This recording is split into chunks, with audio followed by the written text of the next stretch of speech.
Okay, we are back live with another Between the Pages book chat, and today we have fantasy author Cully Mack with us, and she's here to talk about her series Voice That Thunders. And I'm going to turn it over to her now and let her introduce herself. So take it away. Hi. Thank you for having me. Yes, as you said, my name is Cully Mack, and I'm the author of the fantasy series Voice That Thunders. It's epic fantasy based on Mesopotamian mythology. Do you want me to explain the book now? Well, that is the first question. Give us an overview of the book, so go right ahead. Okay, so this is the first book here, which is A Voice That Thunders, and it's about Mira. No, the other way. Okay, yeah, there. Okay. So that's The Voice That Thunders. And the second book is called A Scream That Shatters. The third is A Fire That Whispers. And the fourth is A Vow That Clashes. And currently writing book 5. So the series follows siblings, a brother and a sister. And at the beginning of the series, their clan is attacked and they are separated. The sister, Mira, is taken to pretty much to the other side of the world, and she is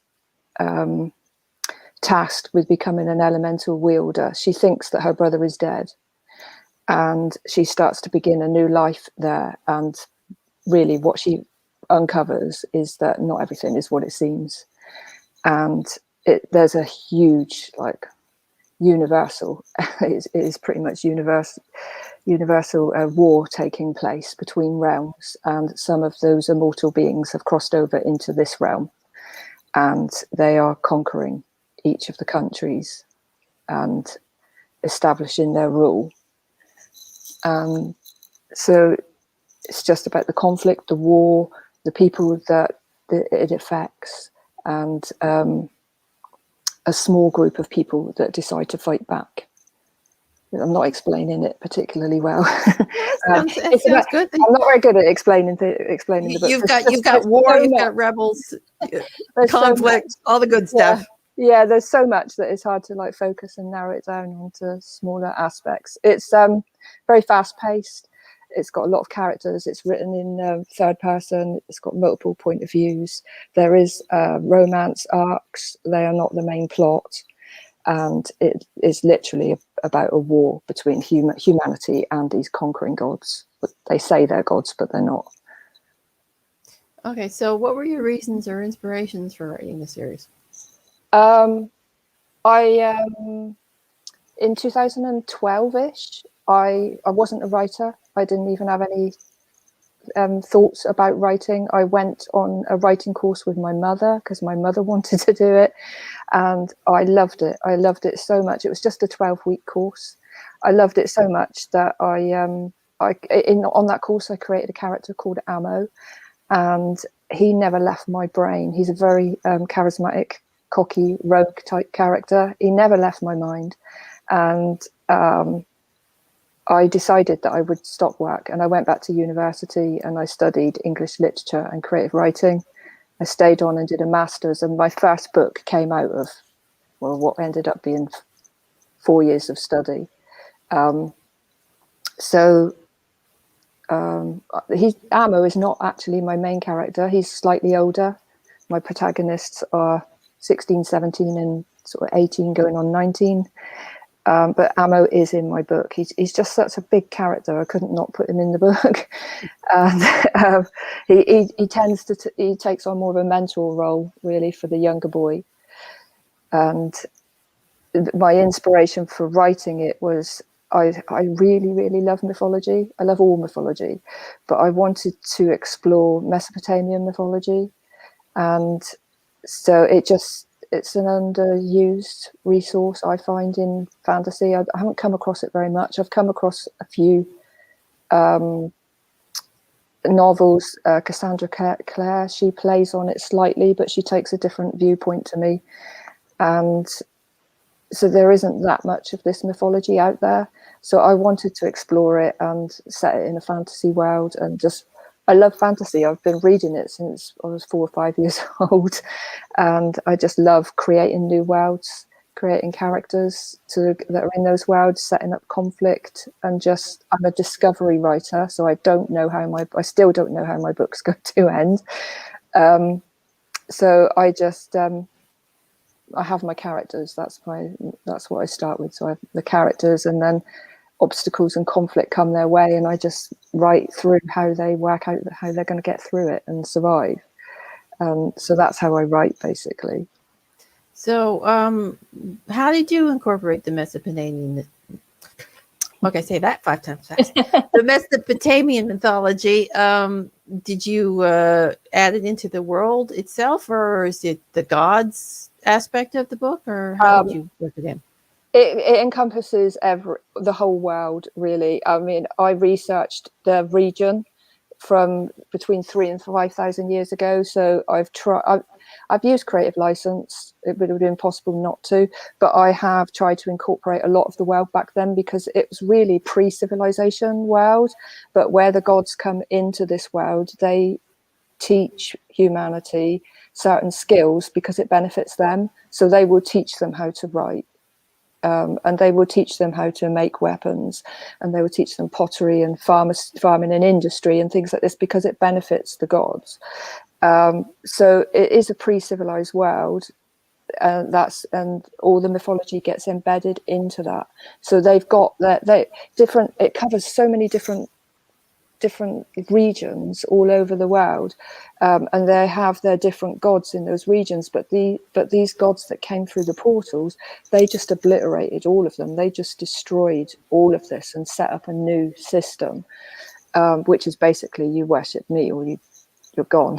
So certain characters will believe in the old gods and other characters won't.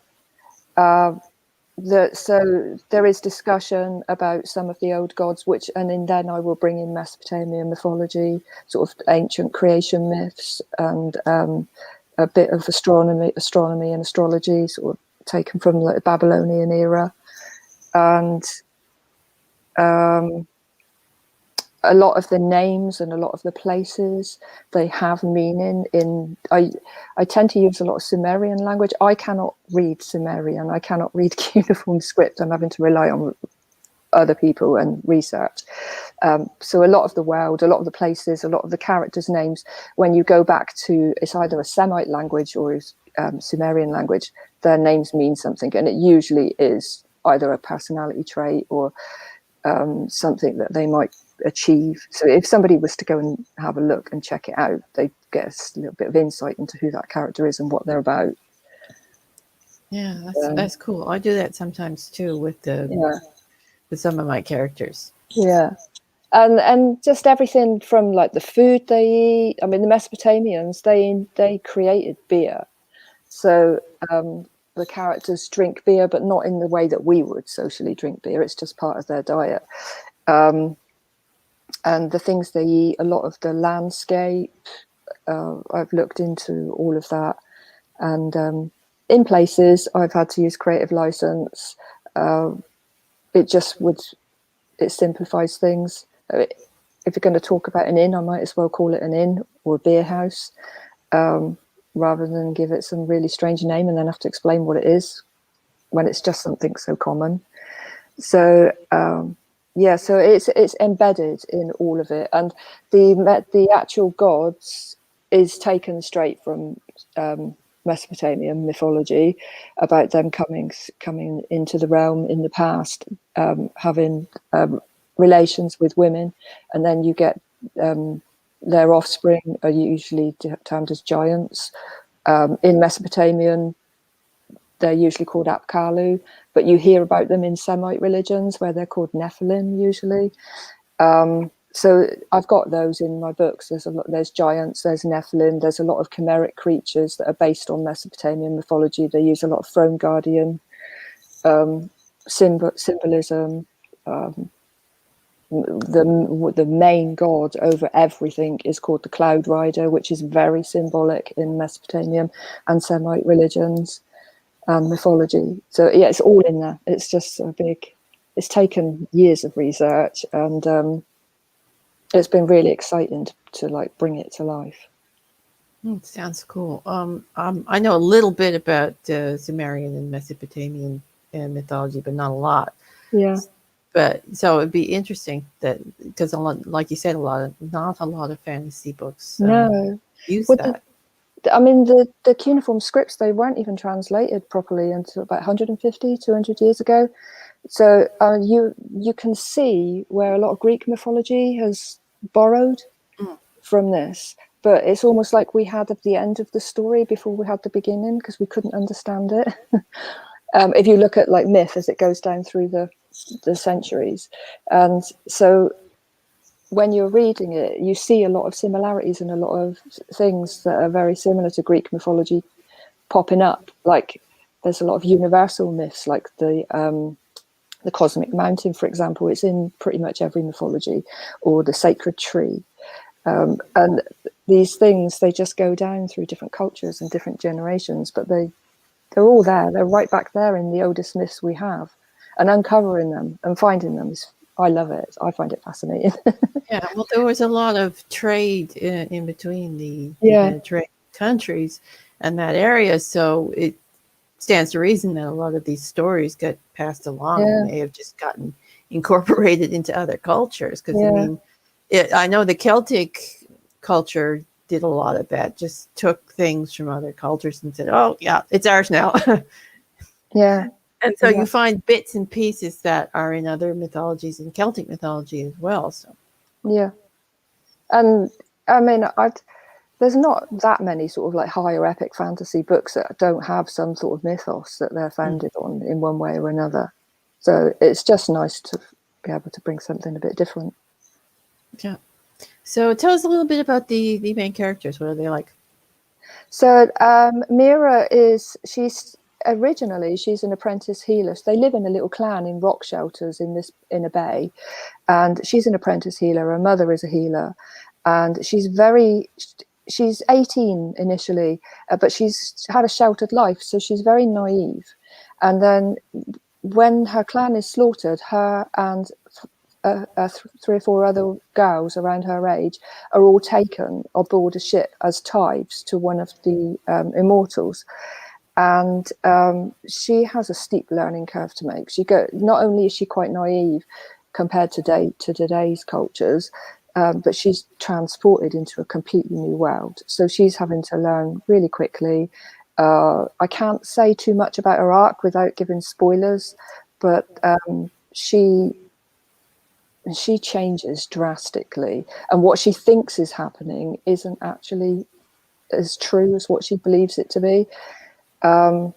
So she, over the course of the 4 books, she changes drastically. She goes from a naive apprentice healer to one of the greatest elemental wielders that the immortals have ever seen. They're all fighting for her they want to use her and her power.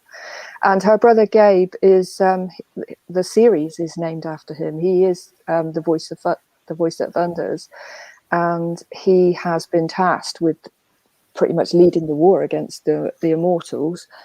But he doesn't want to do it. He doesn't feel that he's the right person to do this. He's got a lot of confidence issues.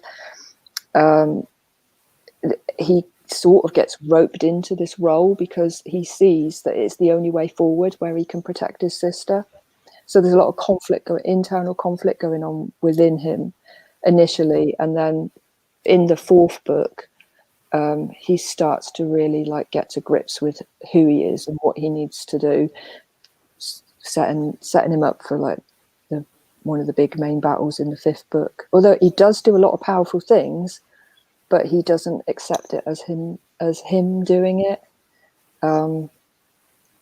Yeah, he's sort of transitioning from a boy to a man, but he's got a lot of responsibility on his shoulders at the same time, and he's got a lot of men, and there's a lot of men around him that are very like alpha males and warrior type men, so he feels quite intimidated, and he's thinking, well, why do you want me to lead this army when you've got a lot of capable people? But it's sort of like a chosen one trope, but without going into too much detail, I do subvert it.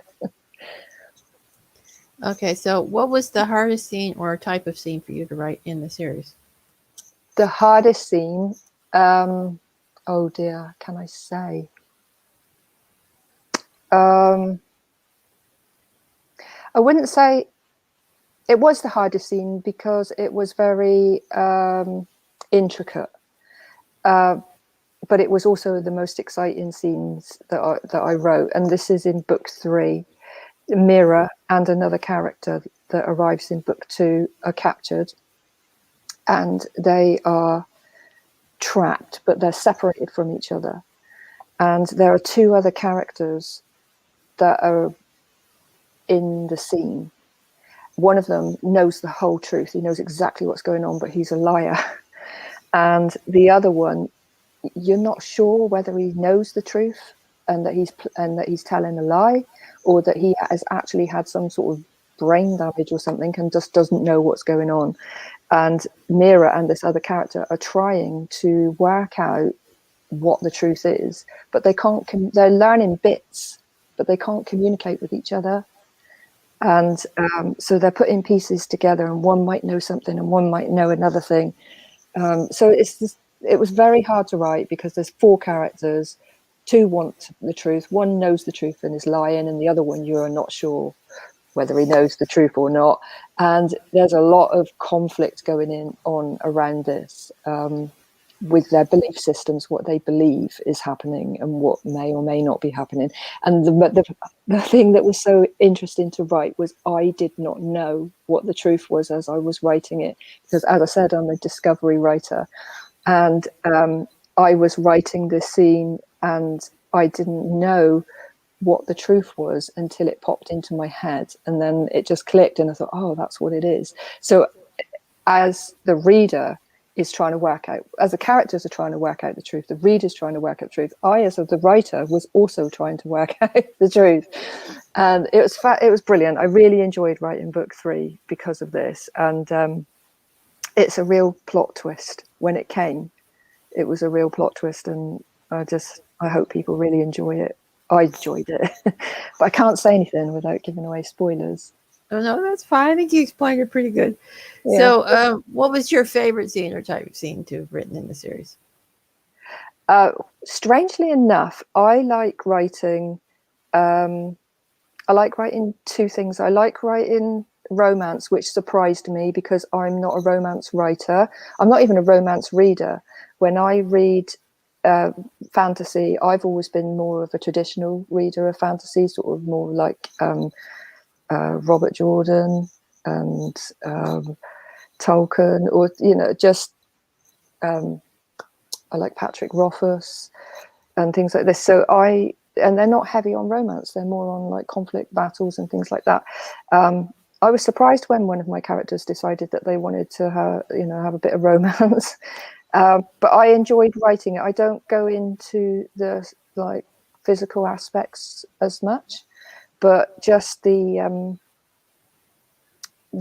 intricacies of what's going on inside the person, like the insecurities they may have, or just those feelings of first love and all of that. I really enjoyed writing that.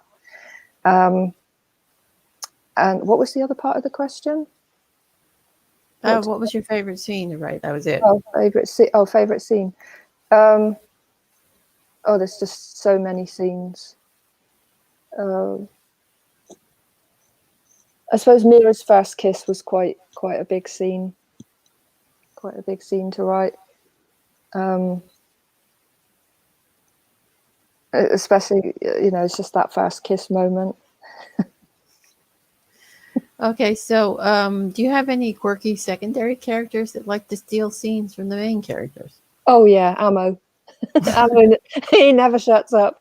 In fact, I've run 2 or 3 plot arcs together. I interweave them, and Ammo has got a few chapters from his point of view in the first book, but in the second book, the plot splits 3 ways. You've got Gabe going on in one direction, Mira in another, and Ammo and another character in another.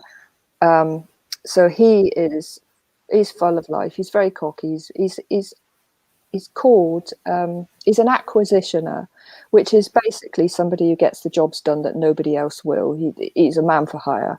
So he will take all the risky jobs, all the ones that other people can't do or won't do because of sort of moral or ethical reasons. He does have a code that he lives by. He's a sort semi-adopted, a stowaway, who's a boy around 15 called Sojin, who I am planning on doing spin-off novels with because he's turning into a great character.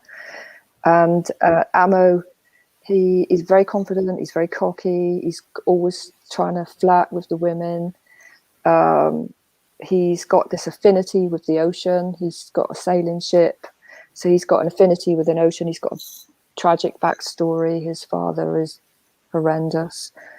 And he takes over the page. I love writing him. Okay, so what are your characters afraid of? Which character? Well, Gabe is fairly easy. Gabe is afraid. His whole motivation really is protecting his sister. So obviously his sister is taken initially. So he is like trying to get across the world to get to his sister. He just wants to keep his sister safe. And he is afraid that the gods, the immortals, however you want to term them, are going to use her and abuse her for their aims. Mira, she has, when she becomes an elemental wielder, she's given an amulet which she believes powers her magic, and it is connected to another being that's in another realm, and she is terrified of that being. She is terrified it can't cross over into this world. Take me too long to explain why, but it does affect her and influence her in this world, and she is terrified of this being, of what it can do, the power it can wield, and it threatens the people that she loves. It uses them against her, basically, to get her to do what it wants her to do. Amo is afraid of he's not afraid of anything other than, really, he's afraid of settling down. He's a bit of a free boy. He's a wanderer. He's on the ocean all the time. So he has, like, I wouldn't say he's a womanizer as such. He's quite respectful. He's very respectful of women, but he does have women that are on the same level with him. They're not looking for commitment.